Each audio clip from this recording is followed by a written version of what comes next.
आज हम प्रकृति के बारे में चर्चा करेंगे। प्रकृति बहुत सुंदर होती है।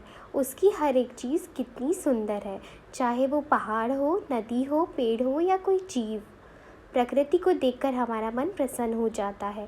प्रकृति में अनेक क्रियाएं होती रहती हैं, जैसे नदी का बहना, तेज हवा चलना, फूल का खिलना और बहुत सारी। प्रकृति वास्तव में सुंदरता का प्रतीक है, ये तो हम सभी जानते हैं। पर क्या केवल सुंदरता का ही प्रदर्शन करती है? नहीं, प्रकृति में बहुत सारा रहस्य भी छुपा है और वह रहस्य है ज्ञान का रहस्य। प्रकृति वास्तव में ज्ञान का भी भंडार है।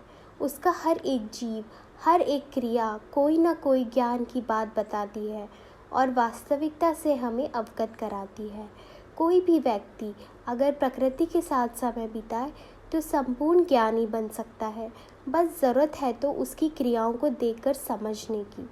आपने तो सुना ही होगा और पढ़ा भी कि पहले के ऋषि मुनि प्रकृति के बीच रहकर तपस्या किया करते थे। चलो उदाहरण से हम कुछ प्रकृति की क्रियाओं को समझते हैं।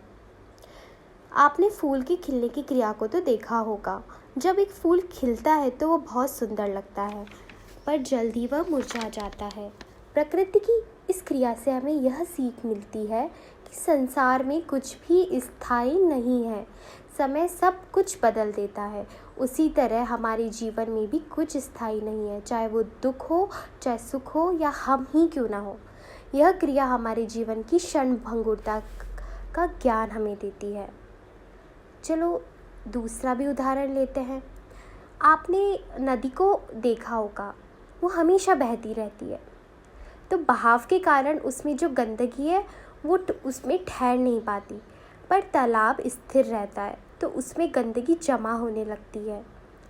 तो उसी तरह जो मनुष्य लगातार अपना कर्म करता रहता है, मन के बुरे विचार गंदगी स्वरूप उसके मन में अधिक समय तक नहीं ठहर पाते। पर जो मनुष्य अपना कर्म छोड़ देता है तो उसके मन में बुरे विचारों का डेरा जमा हो जाता है। जीवन में कितनी भी परेशानियां आए, बस बहते रहो, यानी चलते रहो नदी की तरह। तो चलिए प्रकृति के साथ समय व्यतीत करें और उसकी सुंदरता का आनंद लें और ज्ञान भी अर्जित करें।